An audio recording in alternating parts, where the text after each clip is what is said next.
आता तुमची एक मालिका होती रात्रीचं खेळ चाले. त्यामध्ये तुमचं वच्चीचं कॅरेक्टर होतं. हो. ते खूप हिट झालं.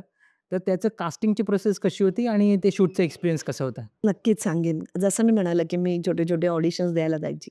तर मी त्या दिवशी अंधेरीला ऑडिशन द्यायला गेलेली आणि कोणतरी मॉबमध्ये आपण ग्रुपनी फिरतो ना, तर गोरेगावला एक मालवणी सीरियलचं ऑडिशन चालू आहे बोलणं आणि माझं आजोळ कोकणातलं आहे, राणी तरळ्यातले.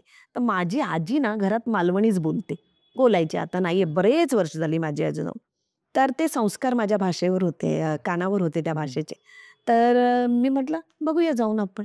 तर मी गेली गोरेगावला आणि त्यांनी आधी सेल्फ करायला सांगितलं. तर त्यांना आवडलं. माझ्या नाटकाचा एक टॅच केला मी त्याच्यामध्ये आणि त्याच्यानंतर त्यांनी त्यांची स्क्रिप्ट दिली मालवणी. जे अण्णाला उद्देशूनच ती वच्चीचं जे भांडण आहे ना, जे तुम्ही बघत आलाय आत्तापर्यंत, तेच होतं. तर ते झालं माझं केलं ऑडिशन त्यांना खूप आवडलं. मग त्यांनी बसवलं कारण थोड्या वेळाने डिरेक्टर येणार होते 2-3 तासाने ऑफिसला त्या प्रोडक्शन हाऊसच्या आणि ते प्रोडक्शन हाऊस सुनील भोसले. सुनील भोसले सरांचं सोमिल क्रिएशनचं आणि त्याच्यात उत्तरा नावाची जी मुलगी आहे, जिने माझं कास्टिंग केलं आणि तिनेच डन केलं बऱ्यापैकी म्हणजे मी खरं सांगते. आणि मग तेव्हा ना आपल्याला एक मॉक शूट करायचं होतं. तर सर म्हणाले, "आत्ता लेट झालाय." राजू सावंत सर बोलले, "तुम्ही उद्या या किंवा परवा आपण बघू, आम्ही तुम्हाला कळवतो." मग एक लूक टेस्ट असते ना आणि त्याच्यानंतर एक मॉक शूट करून आपण सावंतवाडीला शूट करतोय. एवढे-एवढे दिवस राहावं लागेल पहिलं 2.5 महिने. मग नंतर कमी होत जाईल. कारण तुमचं कॅरेक्टर ना खूप छोटं आहे. ऐकून घ्या आता नीट. तुमचं कॅरेक्टर मोठं नाहीये. तुम्ही अण्णाची मोठी अशी घरातली एक जाव आहे, जी कधीतरी येणार आहे आणि कधीतरी जाणार आहे. म्हणजे हार्डली तुमचे 5-6 दिवस आठवड्यातले लागतील. हा जोक आहे ना, नंतर काय झालंय ते सगळ्यांनाच माहिती आहे. महाराष्ट्राने बघितलंय. तर मी म्हटलं चालेल. जसं मी म्हटलं मला तसं काहीच वाटत नव्हतं. माझा छोटा का मोठा रोल आहे. मला काम करायचंय. मला बरोबर. काम करत राहायचंय. अजूनही सांगते अगदी चातरीत ठेवून मला काम करत राहायचंय शेवटपर्यंत. तर मला असं झालं ठीक आहे चालेल. मग मला फोन आला. त्या दुसऱ्या दिवशी नाही आला, तिसऱ्या दिवशी आला. सकाळीच उत्तराचा, की "मॅम आपण दुपारी 4 वाजता करतोय, तुम्ही या."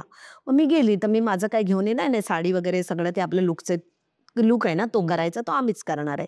म्हटलं ठीक आहे. तरी मी सेफर साइड माझी ब्लाउज सवय आहे मला असं काहीतरी घेऊन जायचं. मी ते घेऊन गेले. तर राजू सावंत आतमध्ये होते, सुनील सर बसले होते आपले भोसले. उत्तरा सगळ्यांचं घेत होती आणि माझ्या त्या कॅरेक्टरसाठी ऑलरेडी 4-5 जण होते.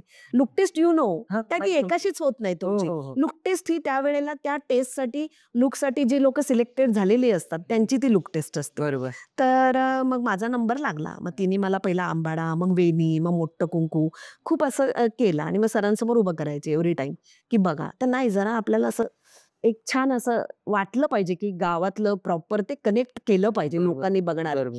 म्हटलं ठीक आहे. मग तिने मला ती साडीचा खोचा काढला वरती. मग ते कुंकू, डोरलं विदाऊट मेकअप ओन्ली आपला जो पहिला हे असतो बघ, हां. आपसुकच हात असा गेला बघितलं तू आत्ता वरती माझा? हां, हां. मच्छी आली. बरोबर.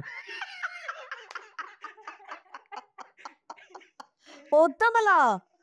म्हणजे जे तू खूप अंतर्मनाने आणि अगदी स्वतःचा रक्त सांडून जे काम केलेलं असतं ना, बरोबर, बरोबर. त्याची छाप राहते. हां. तर मी म्हटलं ठीक आहे. मग गेलो वगैरे झाली लूक टेस्ट आणि मग राजू सरांनी एक आपलं जे तुम्ही बघितलं कायम मच्छी कॅरेक्टर ते डन झालं. तो लूक डन झाला. मग तिथे सचिन जो शिर्के जो माझा काशीचा रोल केला मुलाचा, त्याचा आणि माझा एक सीन लागला, की पेटीत खूप वाळलेले काय त्याला वाळवी लागलेले कपडे घाणेरडे आहेत आणि तो वेडा दाखवलेला आहे ना नंतर. हं. अण्णा जेव्हा त्याला पहिलाच सीन तुला सांगते, पहिल्याच सीनला अण्णा गोळी झाडतो, ती अशी जाते, तो येडा होतो. तो नाही का अत्तर करून पूर्ण गावभर आणि ही त्याच्या मागना, त्याची आईस असं ते कॅरेक्टर. आणि मग नंतर असं झालं, की म्हणजे ते मला असं वाटलं, की आता करतील का नाही करतील हे सर. कारण ते वाळवी-बिळवी ते बघून ॲक्चुअली मला असं झालं होतं खरं, हं. की ते पेटीतली कारण ते होते ना आपल्या अंगाला जरा. तर म्हणे ते आपण ना तयार करतो. जसं धूळ तयार करतात बघ, कोळ्यांची जाळं वगैरे ते एक प्रकार असतो. मला वाटलेलं खरंच आहे की काय वाळवी लागलेली. मी खरं सांगते आठवलं मला आता. हे बघ काटे आले हं. अंगावर. तर मी म्हटलं ठीक आहे. तर म्हणे तसं काही नाही आपण तो सीनची डिमांड आहे ना म्हणून ते करतोय. इतकं तंतोतंत ती वाळवी केली होती की मला ती असं वाटलं खरंच कपड्याला कारण मला काढायचेत, झाडायचंय. हे बघ काटे येतात अंगावर. तर मी म्हटलं ठीक आहे चालेल. मग सर बोलले, "तू घाबरू नको. आपण ते" असं त्यांना कळालं, की ही व्यक्ती अगदीच काय अगदी म्हणजे मला सगळं येतंय आणि आता मला टेक्निकल गोष्टी येतायत आणि मी खूप सेट आहे आणि मी मोठी ॲक्टर आहे वगैरे ते त्यांना तेव्हाच कळालं त्याच दिवशी, बरोबर. की ही माती आहे, हिला आपल्याला आकार द्यायचा आहे आता आणि त्यांनीच आकार दिलाय मला जो तुम्ही महाराष्ट्रात जी वच्ची दिसते त्याचा मी 99 90% तरी माझ्या राजू सावंत सरांना क्रेडिट देते.